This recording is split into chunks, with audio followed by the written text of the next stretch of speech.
This KFAN podcast is sponsored by Builders and Remodelers, exclusive Twin Cities provider of Elements Windows. Get the highest quality windows at unmatchable value. Visit buildersandremodelers.com for more details. Looking for your next go-to smoke shop? Stop scrolling. I've got you. Headshop.com is the #1 online smoke shop, already trusted by over 100,000 happy smokers, just like you. They've got it all. Dab rigs, vaporizers, glass bongs, smoking pipes, even THCA flower, all in one place. Need a new daily driver? Grab a smooth glass bong or a classic smoking pipe. More of a concentrate fan? Their dab rigs, e-rigs, and wax accessories are designed for smoother, harder hitting sessions. And yes, they've even got legal THC flower. Best part? Every order ships fast and discreet, which is why thousands of smokers keep coming back. So don't waste time hopping between shops. Shop the best in dab rigs, vaporizers, glass bongs, smoking pipes, and THCA flower right now at headshop.com, the #1 online smoke shop. Headshop.com has what you need. Check it out today. Oh, and because you're listening right now, you get 10% off your next order when you use the coupon code HSHOP at checkout. Go to headshop.com now and smoke smarter. Wishing the holidays could come early? If you own or manage your business, they can. With help from iHeartRadio. People are already shopping for their loved ones and hunting for deals wherever they can find them, including right here. They're listening to the radio. They're listening to podcasts. They could be listening to you. Don't wait for everyone else to kick off the holidays. Get your best season of the year up and running today. Call 844-844-IHEART or visit iHeartAdvertising.com.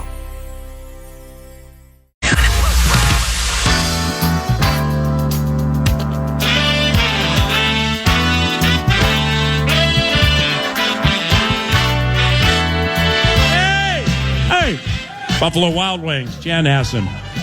It's up to you to do what you want to do here. Yeah. I would say out of kindness, maybe a witness or two and or a quasi-raucous round of applause. Or you can boo him because we're 3-4 and his team has beaten us 5 times in a row. This is a friend of mine, has been a friend of mine for years. He is not Johnny or Jason come lately when it comes to Lions fandom. When he was a baby Jason or a younger Jason, he cried after almost every loss in 2008. Ooh. And there were 16 of them. And he was dehydrated. Ladies and gentlemen, from the fighting city of Victoria? Farmington. Detroit Lions fan and a card-carrying member of the Love Covenant with the great NFC North debate that takes place at the Great Minnesota Club together. Jason Hatch, ladies and gentlemen. Yeah. Hasten Jack. That's better. There's a Lions fan back there. That's cheering. Yeah. That's better than the first go around. The You first know what? go around was brutal. At one point, there were 6 Lions fans in here, and I wanted to say, where in the hell were all of you in 08 when you were 0-16? But then I remembered we didn't start the show till 09, so I wouldn't have known.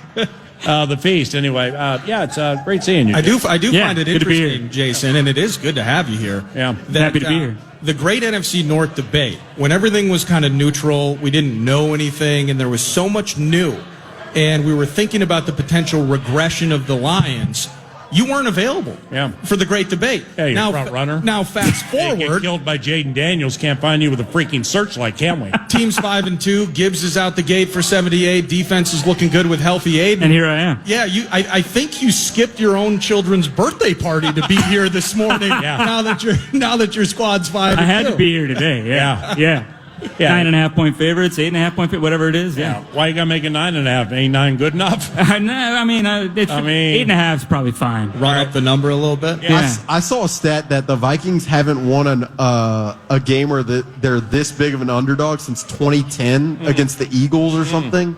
Oh, that was Crazy. a Tuesday night game. Yeah. Wow. Was that Joe? That wasn't Joe Webb, was it? What? No. Yes, it was. Favre, they actually were sweating Favre for like a finale up to that thing, and it was supposed to be on Christmas on like Sunday and then snow and everything. So Joe Webb, Yeah, I mean, he had that rushing touchdown near side. On Winfield almost, and he might have ended Mike Vick's career with a blitz. But anyway, we're here to talk about the you keep bringing up blue. Yeah, you keep bringing up 08. Motor City Kitty. You keep bringing up 08, and I know that feeling of going into a game knowing my team's going to lose. I can't help but think that's a little bit what you got going on right now. You sucker! I mean. Can you give me that 20 back that I gave you for your nachos and your wings and everything, man? I mean, you got Nick Madden over here, part of the street team, helping you get a table, and you just come in here with daggers. No, we want you to have daggers. You know why? Because our favorite football team and us too, we're dagger worthy. We're dagger worthy. A little bit. We can handle ourselves. Yeah. Thick-skinned covenant for the most part, and we're ready. So your team's off a bye. So I'm going to ask you this to start, and then we'll just let the journalist and or the producer take it away from there, and I'll just kind of ride their coattails. Terry and Arnold, what do you think of him? Great athlete, super handsy. All right, that's cool. So anyway, I'm just kidding. Go ahead. No, I mean, well, and very handsy. With the game, and you guys are already whining about penalties. I saw JJ's press conference. He's already whining, and the game hasn't even started yet. Like, we can't punch back. Come on. We've lost 5 in a row. But damn it! You see Brisker yesterday saying he made Justin Jefferson cry. What? Yeah, we're down. They're kicking us when we're down. I think Amik follows JJ. Similar to what he did in Week 18 last year. I think he's going to follow him around quite a bit. I think Terry. Maybe this time we actually have a quarterback who can hit him. You're right. Sam Darnold was terrible. How many games they win last regular season? All of them but the right one. How's Sam doing this year? 5 guys open in the end zone. Okay. How's Sam doing this year? Is he doing all right? Sam's doing pretty well. Yeah, he's fine. Have we played Week 18 yet? But anyway. Now, everybody's in the world is catching strays right now because you're bringing that out of me and Nordos. Hold on, but let's just stop Do I have you going a little bit? Let me say this. You said, how is Terrion Arnold? He said, great athlete. That's like when you're like, how is it? He's a good guy. Yeah. That's what it is. I mean, if I'm being honest, he's if he was a good player, you would have said he was a good player. I'd much rather have DJ Reed back this week than Terrion Arnold, if I'm being honest. Is Reed coming back at some point? Yeah. That's great. It'll be either next week or the following. DJ Reed will be back. Awesome. Kirby Joseph isn't going to play in this game, according to Dan Campbell. Okay, yeah, for sure. Brian Branch is in the mix, though, isn't he? Yeah, Branch is back. They'll probably move Rock Yassin to safety and be like I think John it'll be Lynch Harper. incarnate. I think it'll be Harper. Thomas Harper, third year. I mean, who knew? He hasn't had an interception in his career. It's like 5 tackles. PA's on edge. The Legion. I got him going a little bit. Yeah. I think I got him going. Yeah. The Legion of whom from the Tampa game. Wait a second. Is that a thing? Yeah, it's a thing. They called the anonymity of the secondary because of the injuries, the Legion of whom? That's right. That's fantastic. Holy cow. That was actually created by this generation. Well done. It was. I think you'll see Thomas Harper playing safety opposite Brian Branch. Avante Maddox should be back. That'll be primarily their slot guy. Yep. I don't know what Rocky Scene's damage was in the Tampa Bay. He should be back. But it'll be Amik and Terrion at the outside corner position. So Brian Terrion Branch on your boy Addison. Okay. Did they ever? Why does Brian Branch wear the green mouth guard in his helmet? They ever? It's something to do with like a mental health thing that it's got some symbolic thing with that. I don't know the exact details, but it's a mental health thing that he wears in his helmet, not obviously in his mouth. Yeah. Bro, I mean, I wish I knew the exact answer. But even you knowing that much, that's elite. Well done. Yeah, No, he's a real Lions fan. He really is. Wasn't there? I thought there used to be a rule you had to actually wear the mouth guard. Well, he wears one. He does. He wears one, and then he's got the green one in his helmet. This is the second. Steph Curry never could play in the NFL because he just wants to chew on his mouth guard and never use it. George Pickens has like 2 mouth guards dangling from his helmet. Okay. So what has been the evolution for you, all jokes aside, from a season in which it's potential regression and all the new? And then you watch that Packers game, and it was a disaster, right? Yep. And then some reporter, hey, can't you just mimic Ben Johnson's offense? What an awful question that was. Reporters, they're terrible. You've won 5 of 6 cents. What's that evolution been like as a Kitties fan, seeing that, oh, wait, we still have the head coach, we still have the attitude, we got a bunch of high-enders that have played together for a long time. What's that been like? Yeah, so I think, honestly, in week 1, they just completely got away from their identity really early on in that game. They abandoned the run. And I was telling Alec this before, but the run game has really evolved with the new interior offensive line. They've gone away from the outside zone almost completely, and they run duo now almost exclusively with Tate Ratledge, who you mentioned earlier, and Penei Sewell on the right side. So they've gotten back to like really their identity, and I think week one is very often a liar, right? You see weird anomalies happen in week one. And that's kind of what I amounted week 1-2 in Lambeau. We got hit in the mouth early and never really recovered. And ever since then, we've just gotten back to who we are. But if you won that game, week one, like I've said for years, it's a harbinger. That's probably what I would have said. Yeah. Anyway. Yeah, you're right. Was it a harbinger for the Vikings? Anyway, 3-2. Why are you doing that, Alec? I got him on my side over We're here. trying to find ways to rip on the Lions here. I feel bad. He just got booed by a whole restaurant. Oh, I'm used to that. Yeah, no, it's fine. It's fine. No, and then with that, you set up the play action pass. I think that's what you're going to see a lot this weekend. You're going to see the intermediate passing game to St. Brown, Laporta. I also think sneaky. I told Alec this too, but I think this is a sneaky Jamison Williams game. Okay. I would have put him third on your little hierarchy before. And that's what I was going to ask you. So we were talking through that. I, as an outsider, as a Vikings fan, I see a fair amount of the Lions. I kind of look at him as being a one-trick guy. Yep. One-trick guy that's very good at it because of, to Alec's point, how different these tools are in the toolbox. Why do you think Jamison Williams might have a day? So a couple reasons. I think, first of all, you're not wrong. I mean, Jamison Williams, I just read this, has 27% of his routes are essentially for love of the game routes, where he's running a go deep, trying to get the middle of the field open. But I think that, especially this week, you're going to see a little bit more zone coverage. You're going to see Jamison Williams work middle of the field, and they're going to take, I think, you heard it here first, they're going to take multiple deep shots to Jamison Williams in this game. Out of the bye. Yeah, that would make sense. Yeah. His first touchdown, the first touchdown of his career, was a deep shot against the Vikings. Yep. At Ford Field. Yep. Jason, is with the Minnesota Vikings operation from 3 and 4, under the assumption Christian Darrisaw, Ryan O'Neal, Jonathan Grenard not returning but playing, Andrew Van Ginkel playing, hopefully markedly more healthy than he was week 18 last year. And obviously, you know the bit, man. You're an elite football mind. McCarthy, Jones, Mason, the whole thing. What, if anything, do the Vikings do that, as an elite football mind, has your attention? So I think the biggest thing, and you guys mentioned Flores against Ben Johnson earlier, and the ability that Flores has to show multiple looks. I think and shout out to Frank Ragnow, by the way, local guy here from Chanhassen. Shout out Frank Ragnow. I miss him. You got the restaurant on your side. Yeah. I worked the crowd a little bit. But Graham Glasgow now playing center and having to communicate with Goff with all of these exotic looks that Flores is going to show them. If the Vikings can put pressure on Goff and get in his grill and force a turnover or two, that's how they win this game. If they can't do that, they won't win. Right. So and into the game, Kitties +6, Minnesota -4. Yeah. And the turnovers last year were so much of the identity of this team.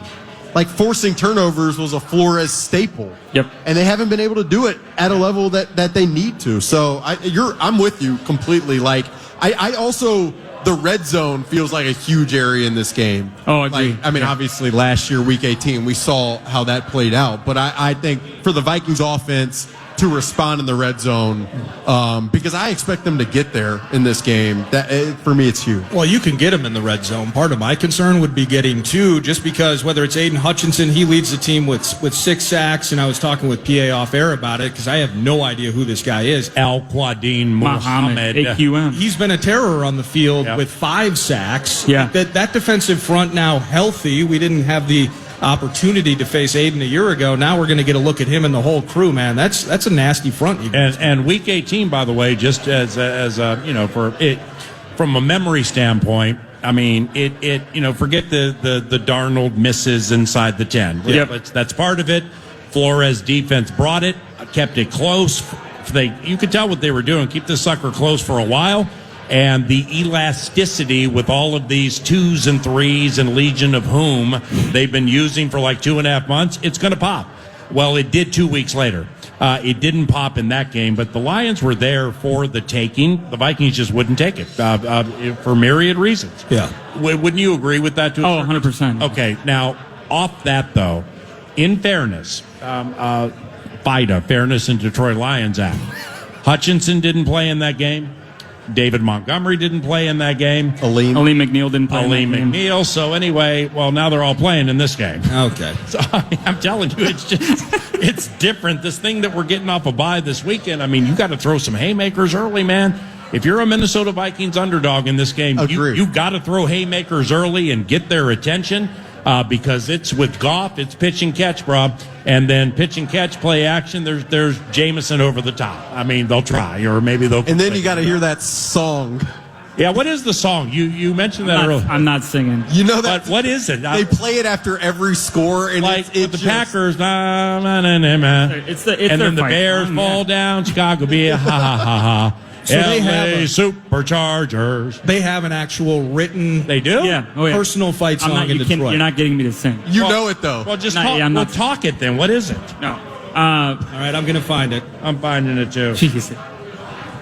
Do you have the copyright, or do we have to, like, clear that up? How does it work on the radio? And by the way, So- did they come up with this fight song like 3 years ago when they got good? Anyway, I do think Aleem McNeil playing in this game is... I mean, obviously having Hutch is huge, but having pressure interior, especially with Gridiron Heroes. with the Minnesota Vikings interior. What the hell is this? It's such a good song. Gridiron Heroes. It's actually not a good song. I'm with you on Aleem McNeil. He came back last week, and I mean, I kind of forgot where he is as like a 3 technique who can rush the passer. It's The whole song has 9 lines. He turned A charging team that will not yield, and when the blue and silver wave, stand and cheer the brave. Rah, rah, rah. Go hard, win the game. With honor, you will keep your fame. Down the field, you gain. A lion. That's the worst fight song That's an awful fight that song. I've ever seen. I'm telling you, every time they score, they play it, and you'll be sitting in there, and then they'll show Eminem, and then it's like, But how did they not? This is miserable. I mean, maybe they do this when they're doing well. Stand and cheer the brave, but then it goes rah, rah, rah.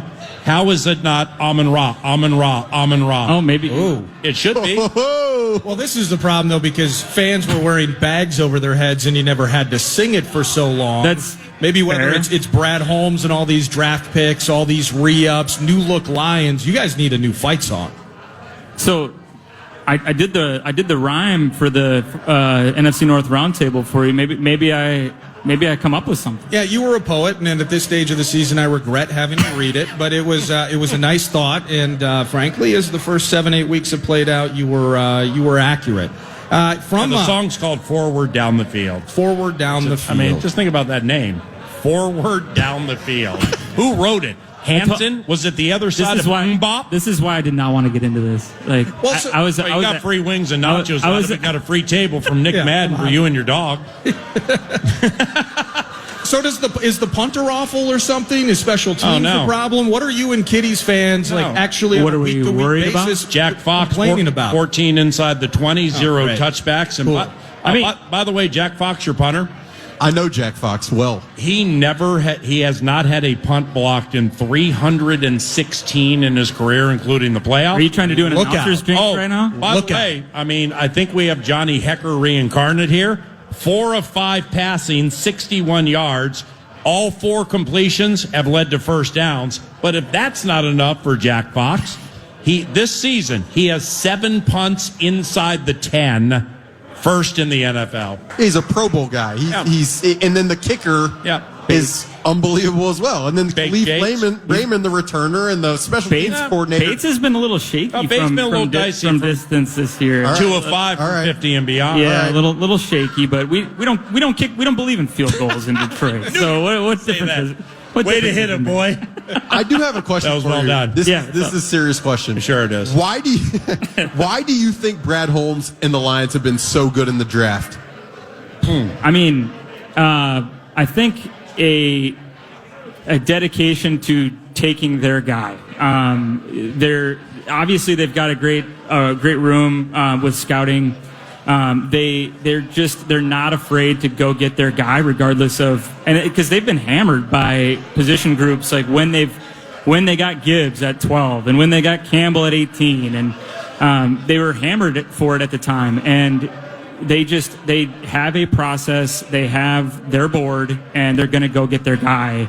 And, and to be honest, I think, a lot of it's drafting, but you got to give a lot of credit to the coaching staff as well with developing these guys. And Fraley with these young offensive linemen, and, they're dedicated to getting their guy once they've gone through their process and figured out who their guys are.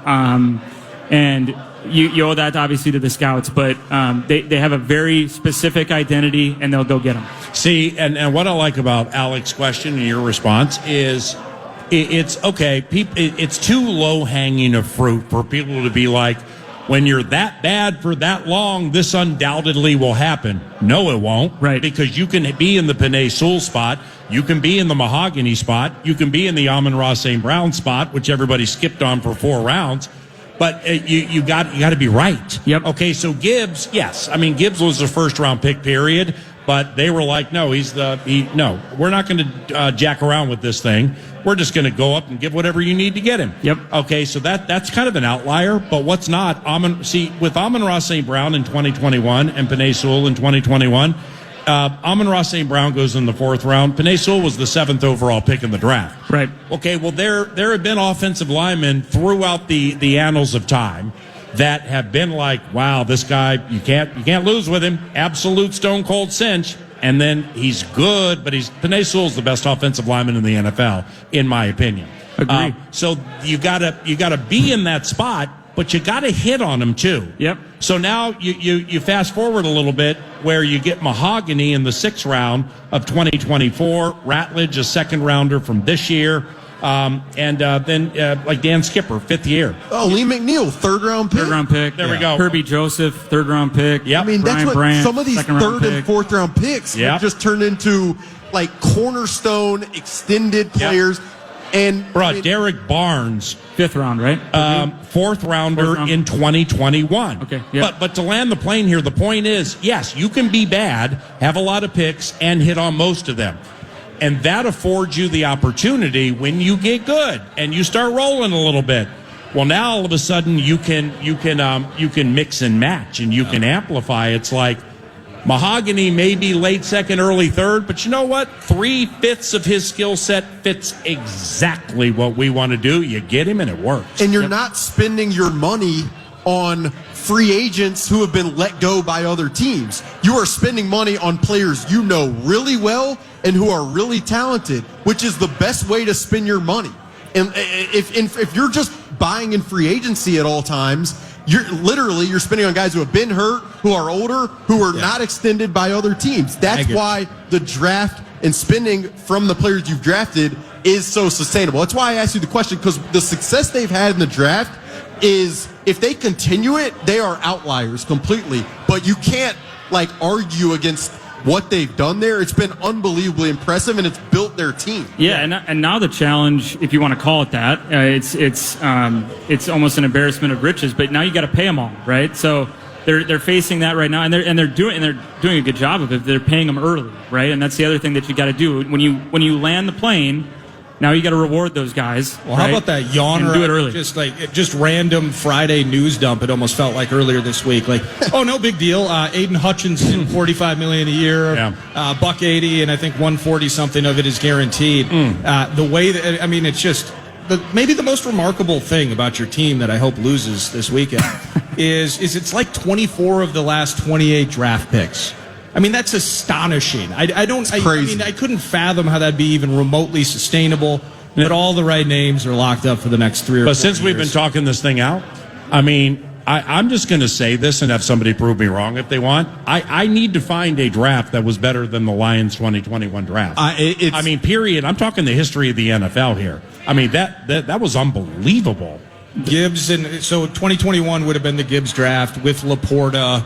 Laporta was same No. draft. 21 is Sewell. Yeah, Pinay, Sewell, my bad. Sewell, Amon-Ra, Amon-Ra, St. Brown, Aleem McNeil, Derek Barnes. Oh, goodness. He was part of that. Kirby was 2022. Branch was 2023. The Gibbs Laporta draft's pretty good too. Yeah, Yep. Gibbs, With Campbell and everything? Yeah. Gibbs, Laporta. All right, I can't take any more of this.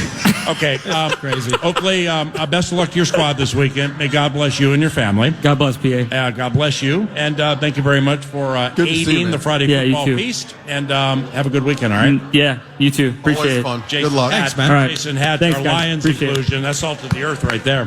All right, 2 segments to go. The penultimate's around the corner. But first, here comes Devin Ward with that cash thing. The Fan and 2 Minute Junk Truck want to give you a shot to win some bonus bucks with our national cash contest. Enter the keyword WIN at KFAN.com now for your shot at winning. That's keyword WIN. Enter it now at KFAN. Run a business and not thinking about radio? Think again. Because more people are listening to the radio on iHeart today than they were 20 years ago. And only iHeart Broadcast Radio connects with more Americans than TV, digital, social, any other media. Even twice as many teens than TikTok. And that reach means everything. Just think about the universal marketing formula. The number of consumers who hear your message times the response rate equals the results. Now let's get those results growing for your business. Radio's here now more than ever, and iHeart's leading the way. Think radio can help your business? Think iHeart.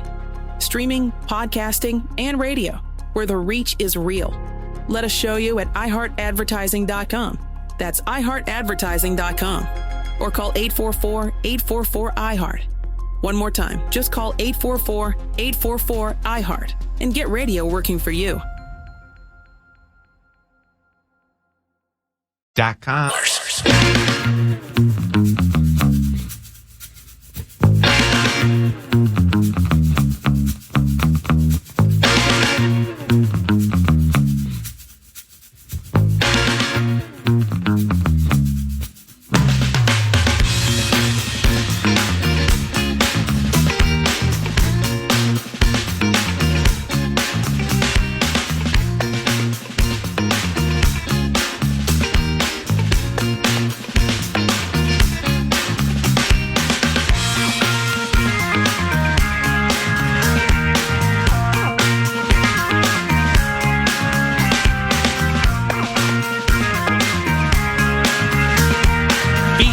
At FM 100.3 KFAN.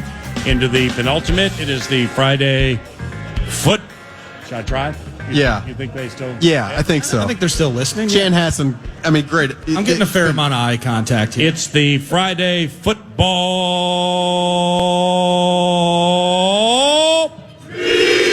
Love you. Thank you very much. That's not bad. Thank you. You see, Alex said when we do these Friday football feasts from Elk River to Monticello to Blaine to Chanhassen to Plymouth, he says, funny how when you get to towns where the median income is rather high, they're awfully quiet.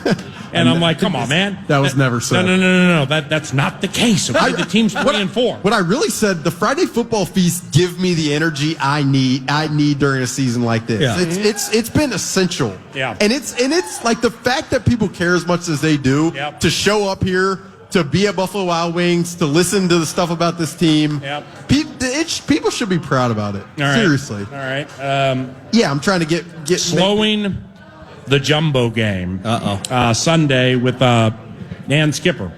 Old Dan Skipper. Maybe even tight end Ross Dwelly.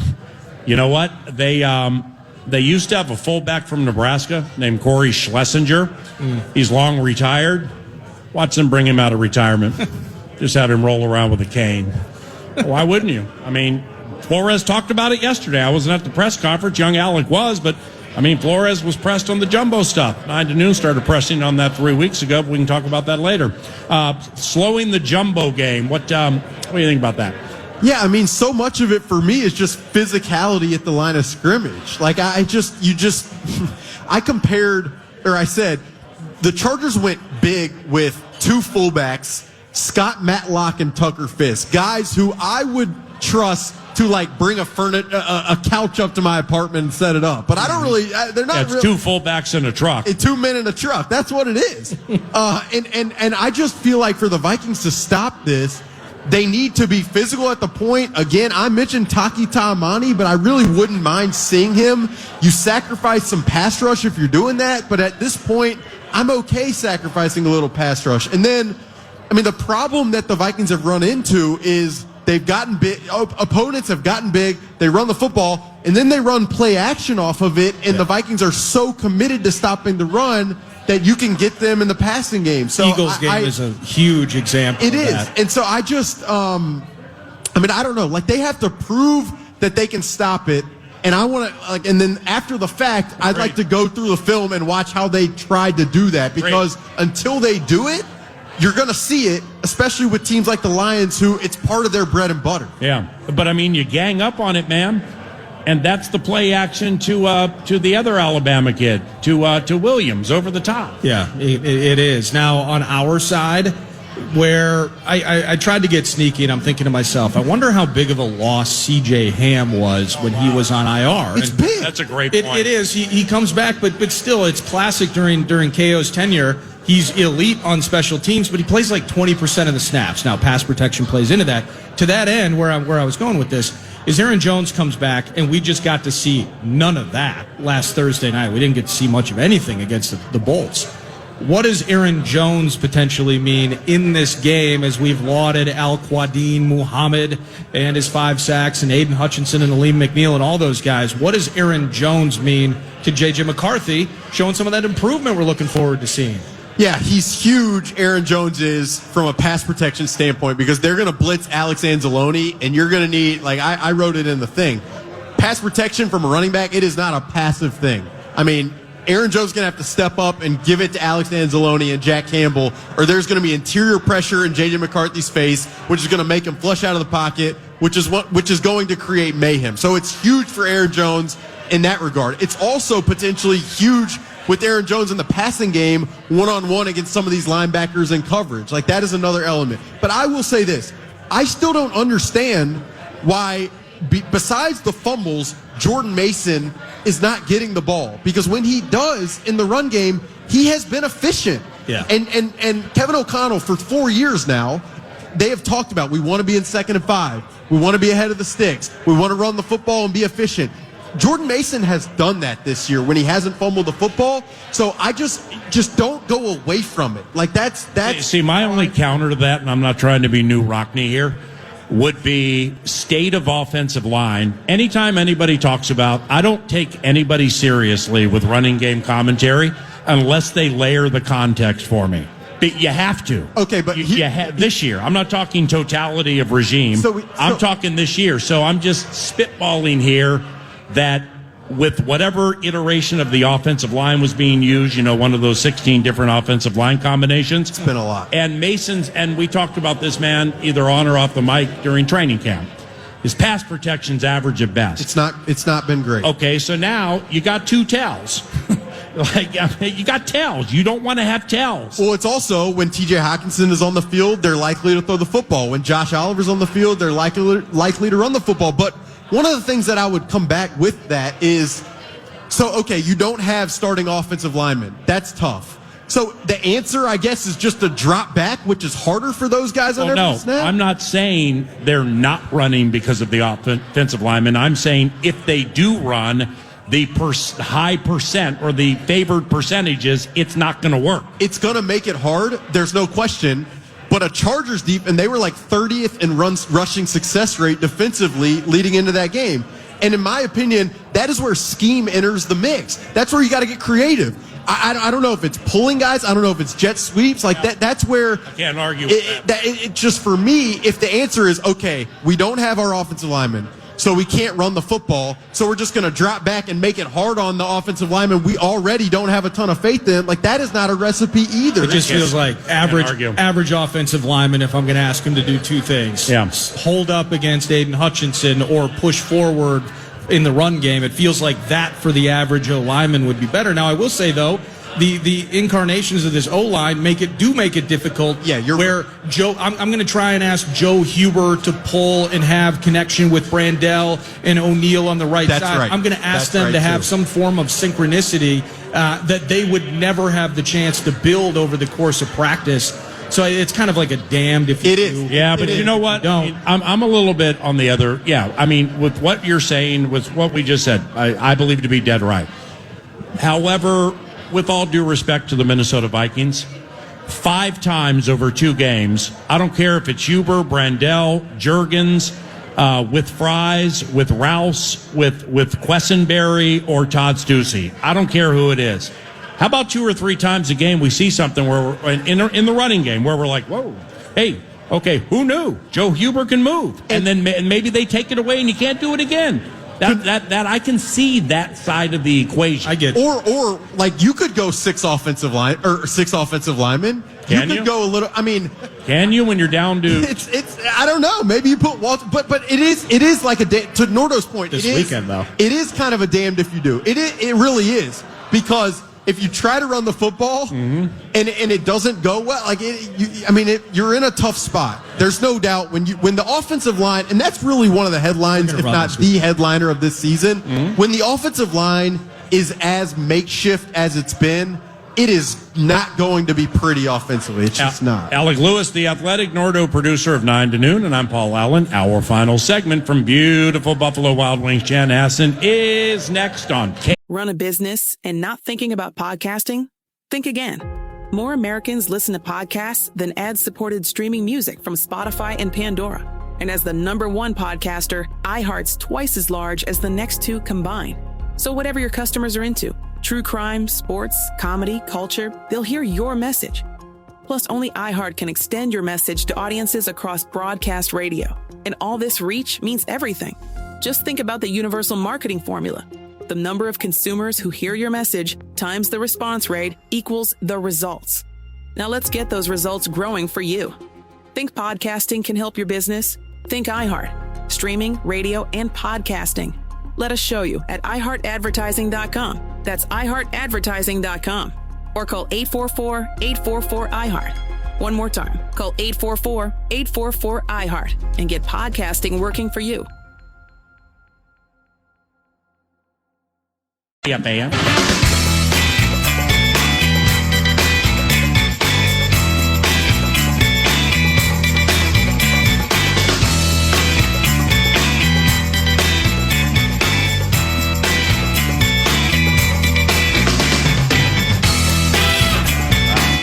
They're just coming out of the woodwork right now. I mean, well, now granted, Paul Charchian, that doesn't do Vikings fan line. Oh, wow, we got a skull chair. Here we go.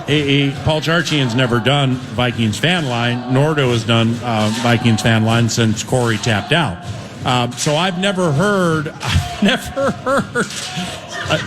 fan of an opposing team come up to a co-host of fan line and not argue, but go back and forth with some trash talking is what we do. Yeah. And then right before I go, all right, here we go. And then Devin makes us, quote, hot, end quote. The Lions fan being like, I'm calling on Sunday. I might call twice. Man, whether it was the guest at 11 or now we got call twice. These guys roll in packs. Another Kitties fan rolls up and he's going to call in. You make it sound like the biggest trouble the Lions have right now is that Dan Campbell can't hammer on Copenhagen during the middle of games anymore. That this is just the most seamless, well-oiled machine in the history of the NFL. But that's where we're at, man. We've been kicked. We're down a little bit. We're 3-4. The opposing team's fans flooding the fan line. I'm calling fan line after we win. I might call twice.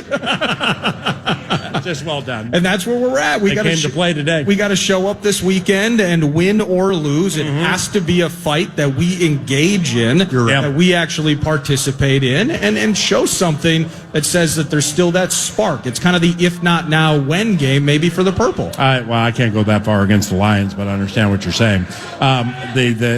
Because there still are plenty of times for the if not now, when. But this right here, it's a divisional game, so I understand what you're saying, but we'll see what happens. Your lead, LEDE, after you, I don't know, for a 15th consecutive game, right, it was a dark, cold afternoon in Detroit, Michigan, in a non-essential clause, a split infinitive, and you get to the point? Sure. What do you think your lead's going to be this weekend? J.J. McCarthy. Yeah. I mean, this is his time. Like, this is the time to show. I don't know why you're laughing. Because the show. He's got 10 games left awesome. of this season to prove to everybody, to the fans, to the writers, A, that he can stay healthy, B, that he can be accurate, C, that he can get the ball out of his hands. If he does that, then the Vikings have a sneakier chance than some people think in this. Buffalo Wild Wings, Jan Hassan, thank you very much for the good times. Alec Lewis, Eric Nordquist, for what it's worth, yours truly absolutely loves doing the Friday football feast. And for Nordo's Covenant, Ava, Stella, and Hannah, a blessed and safe Halloween this evening. Jared Wells, Nick Madden, Street Team, Devin Ward, everybody else. Y'all have a great weekend, okay? Thank you very much. I'm Paul Allen. Talk to you this Sunday at noon for the Boom! Podcast today's Paul Allen Show, or listen back to previous show and interviews by going to the iHeartRadio app or KFAN.com. This is the sound of captivity. This is the sound of rescue. And this is the sound of freedom. Give Armenia's captive bears a second chance by supporting International Animal Rescue. Call 508-826-1083 or search The Great Bear Rescue to learn more. Wishing the holidays could come early? If you own or manage your business, they can. With help from iHeartRadio. People are already shopping for their loved ones and hunting for deals wherever they can find them, including right here. They're listening to the radio. They're listening to podcasts. They could be listening to you. Don't wait for everyone else to kick off the holidays. Get your best season of the year up and running today. Call 844-844-iHeart or visit iHeartAdvertising.com.